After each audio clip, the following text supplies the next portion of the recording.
Hey, what's up you guys? It's me, Natasha Randolph, and I'm back with another video. In today's video, I promised you guys on Instagram, if you guys follow me, that I would be sharing a video specifically about how to wear jewelry with intention, so spiritual jewelry. And this video is specifically about that.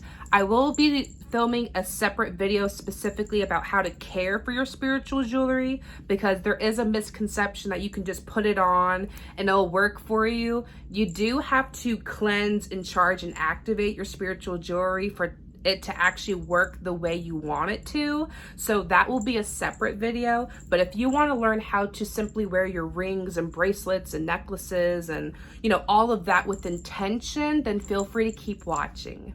Don't forget to hit that like button and subscribe so you can show me your support and that you simply don't miss any of my content.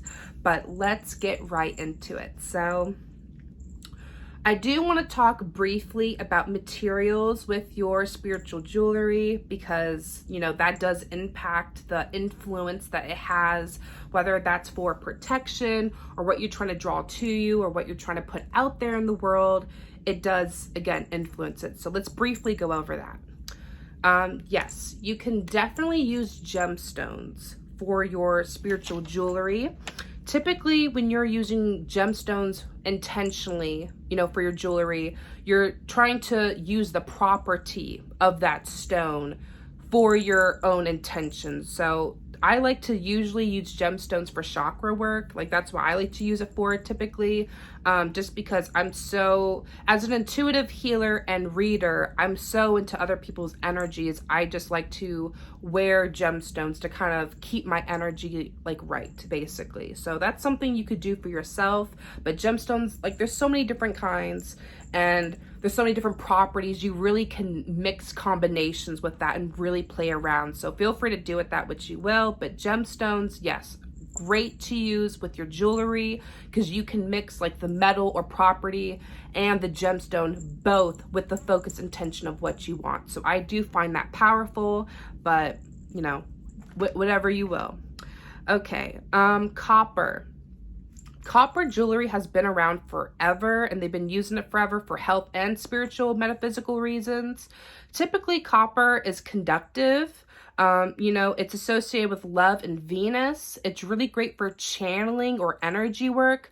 But keep in mind that, if you're wearing copper jewelry outside and it's humid or you're sweaty or whatever, copper can turn you green, So that's maybe one reason somebody might feel off-put on using copper.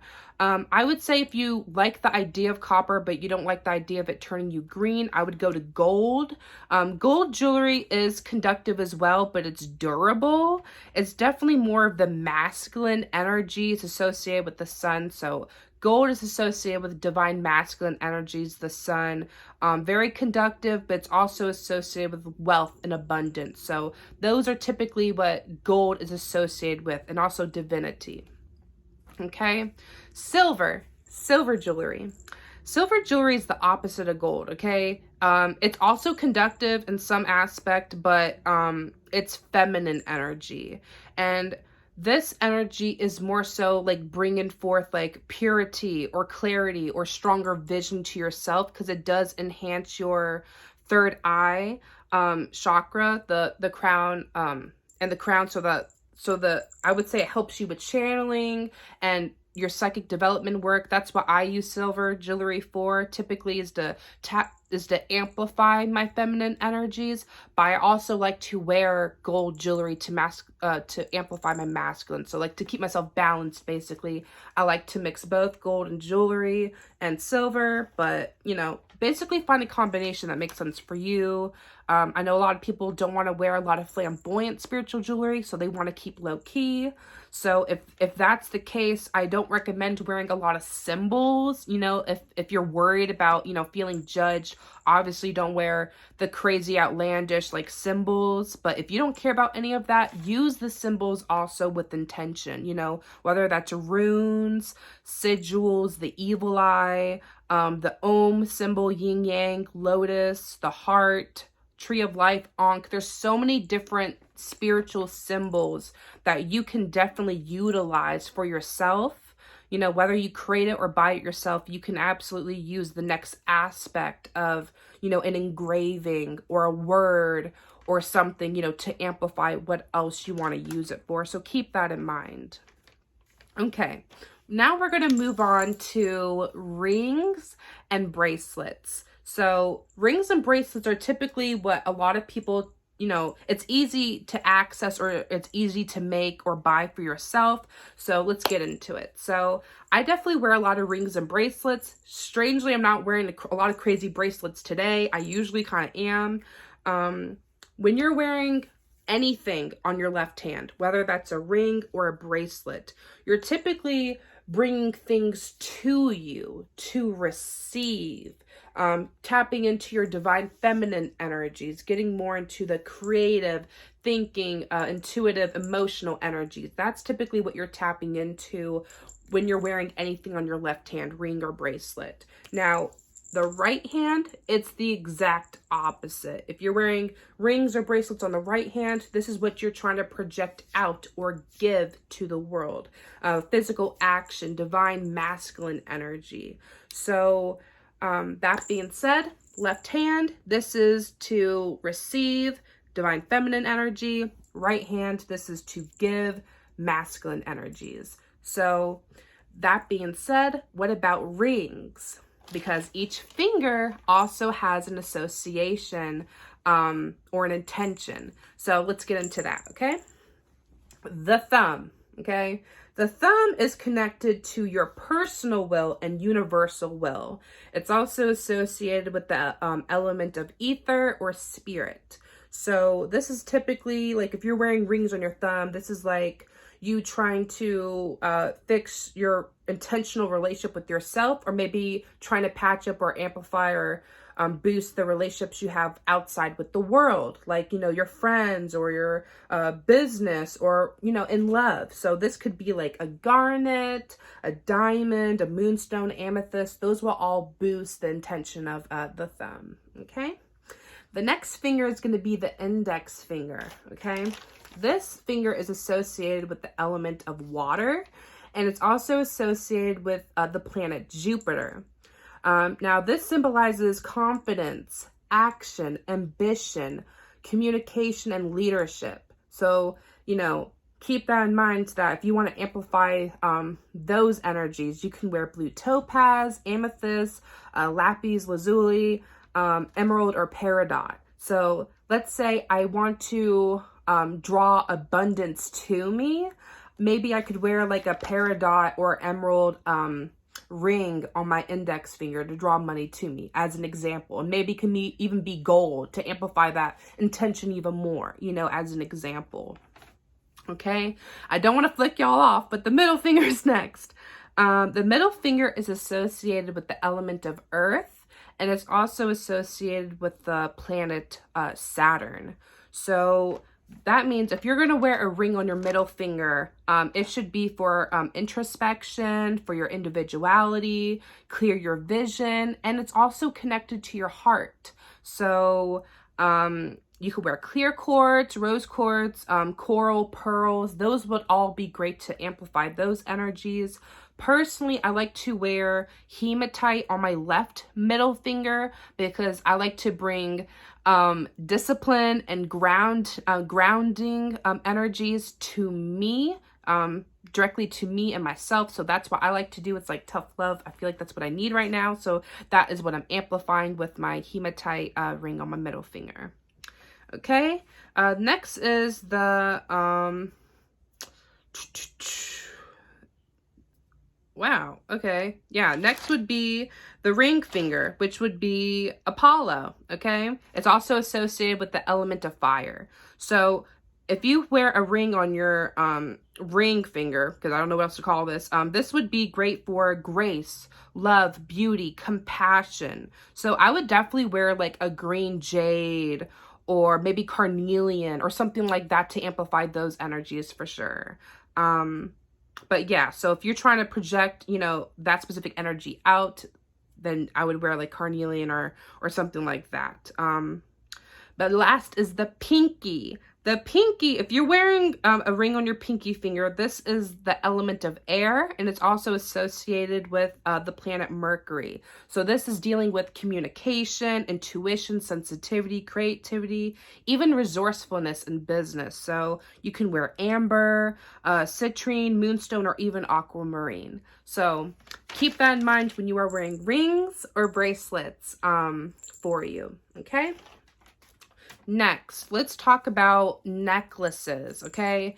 Whether this is amulets or mala beads or a rosary or prayer beads, typically when you are wearing a necklace intentionally, you're trying to either, kind of cover yourself, for the center of yourself, or you're trying to cover your heart or amplify that.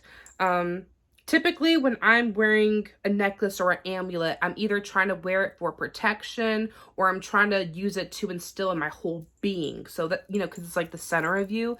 And also, depending on the length of the necklace, that can also go deeper into your intention. Because as you can imagine, you can have a choker length necklace that's very, close here. And that could be specific for your throat chakra. This, this length, I think this is like 18 or 20 inches on me or something like that for the gold necklace. This is directly like, close to my heart. So this gold snake could be a symbolism for like, me shedding old energies from my heart center or releasing grief from me or something like that, like as an example. Or as long as this one be, or as long as other necklaces could be. This could go into my belly area or whatever. So there's different ways you can go about it. This specific on my necklace, this is mala beads. I personally bought this. Mala beads are usually used for meditation and prayer and stuff like that. I like to use mine to simply wear as well as to use for meditation. Typically with the mala beads, you would like kind of, I'll say how I start. So typically, I like to start from the top and then I'll say like an affirmation and I'll kind of repeat that chant or whatever, mantra, whatever, and I'll go all the way down until I go through the entire necklace. And then here is like where I kind of stop. I do that sometimes, or I simply like to wear this for the properties. Like this is carnelian and hematite. I like to use this to amplify like my creative or passionate energies or to help me ground for like meditation and stuff like that. So that's what I like to use this for. But with amulets, typically you're wearing it for like protection or to instill a specific intention on you. You're physically wearing it for an intention to admit or have for yourself. So it depends on how deep you want to go with that.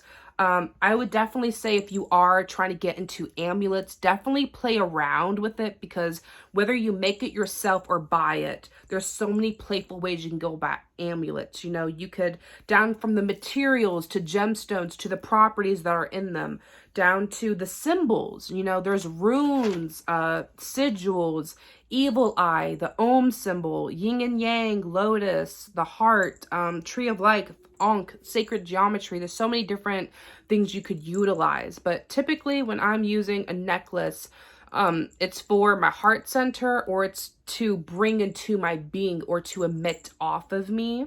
But like I said, it's all about intention. So it's up to you the direction you would like to go with this. I think necklaces are a great way to low-key protect yourself or to, to manifest. But typically I like to use necklaces to either manifest or to shield myself. But do with that which you will. Okay. Waist beads. Okay. I was not sure if I was going to talk about this, but those are an intentional jewelry you could wear. All I will briefly say about them is that they do come from Africa, culture and tradition. Typically, it's a way to not only adorn yourself, but to celebrate, amplify your, fertility, intuition, celebrate your body, because the different beads and stuff that you have with the waist beads can also have specific intentions. You can also add charms or gemstones. Like, it's getting so almost mainstream, I feel like, with the waist beads, that you really could, like, you could really find them. I don't recommend buying them on Shein or anything like that. I really feel like when you're wearing jewelry with intention, you should really just buy it in store so you could feel it. But that's just my 2 cents. I just prefer that if I'm buying spiritual jewelry or using jewelry with intention, it's not just for aesthetics. I'm going to physically go in the store and I'm going to feel the energy. I'm going to buy it out and, you know, see how it is. But do with that what you will. The waist beads, typically, you know, I'm gonna stand up. Typically, you would, you could either put them on your waistline, on your actual stomach, or on your hips. People like to layer them. You know, do with that what you will. I think it's a great way, not only for your physical health to keep track of your weight and for fertility and stuff. I think it's great for intention, but you know, do with that what you will. If you're drawn to waist beads or anything like that, feel free to go into that. But I personally don't. It's just not something I'm drawn to at this time, but I do find it admirable. Like, I think it's cool, basically. Okay. Earrings. Okay. So at this moment, I usually have like 2 pairs of earrings in because I have like 2 piercings in my ears, but right now I'm only wearing my gold studs. Typically when I'm wearing earrings with intention, I do like to wear a stud and a dangle. That's just how I personally am, and plus I have 2, you know, ear holes. So that's what I do. But typically when I'm wearing earrings, I'm either trying to amplify my clairaudience, which is my clear intuitive hearing ability, or I'm trying to amplify my third eye. Maybe I want to kind of shield myself, you know, or surround myself with a specific energy, like on both sides of me, so I can admit that. Sometimes I do that because I do make my own jewelry as well as buy my own, so I do play around with it. But typically when I'm using earrings, it's to either amplify my, you know, intuitive hearing, or to amplify my intuition, or to admit a frequency on both sides of me into the world. So that's how I best go about it. Definitely play around with, you know, the material, the symbols that you wear on your earrings, because you can, like for example, if you want to wear mirrors on your ears, that could be a great protection ward against people trying to send, you know, their crap to you. You know, that's an example. Or maybe you could wear, like, I've seen those little tiny, like, bottles that you can, like, with the corks, that you can put, like, the little hooks in and wear them around your ears. I've seen people make actual spell bottles and put them in their ears. And I'm like, wow, you're wearing an actual spell, you know? It just depends how deep you want to go with this. But typically, the ears, you know, it's connected with either the throat or the third eye, or again, you're amplifying with both sides. So that's how I would go with it, with the jewelry. You can also even program it for the intention, like, you know, may the truth, may I only be surrounded by the truth, or may I only hear the truth, or something like that. Like that, like you could program or spell your jewelry for specific intentions, you know, or trigger them to do something when something happens. So it's up to you how deep you want to go, but that's how I would go about it with the earrings. Okay. Crowns. I don't personally own any crowns. I would like to, but typically when you're wearing a crown, yes, it's on the top of your head.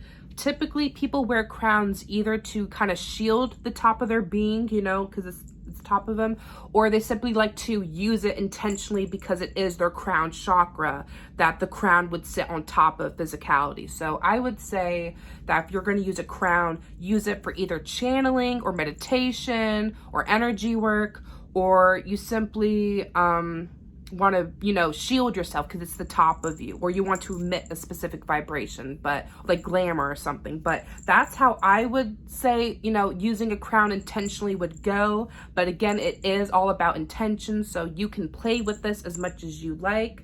I would say if you're trying to use an arm cuff, I don't personally own any because my arms are kind of big and I would have to find like an adjustable one, but I've seen people use arm cuffs as a means of kind of either like using their defense or using their masculine energies, or they're trying to amplify their heart center. the arms are connected to the heart. So some people like to use it as a means of trying to either radiate or attract love or give out love, or simply means of like defense mode, because it's the both sides of you. So yeah, but usually arm cuffs, they're typically like kind of simplistic. Like it's either a symbol or it's just the material band going around. But if you make your own or buy, you know, I'm sure you can get very specific with it. But that's typically all I have for the jewelry, wearing jewelry with intention. Feel free to leave me any comments, questions, or concerns below, and I will be sure to answer them for you. I just wanted to do my best to explain things in a general sense. So if you do have any specific questions, be sure to leave them down and I will answer them. But yes, I will make another video tomorrow or very soon concerning how to actually care for your spiritual jewelry, meaning how do you cleanse, charge, and activate your jewelry once you have it. Like you're like, okay, I bought this or I made this and it's for this intention. How can I set it up to do that? So that will be a separate video. But thank you guys for watching, and blessed be.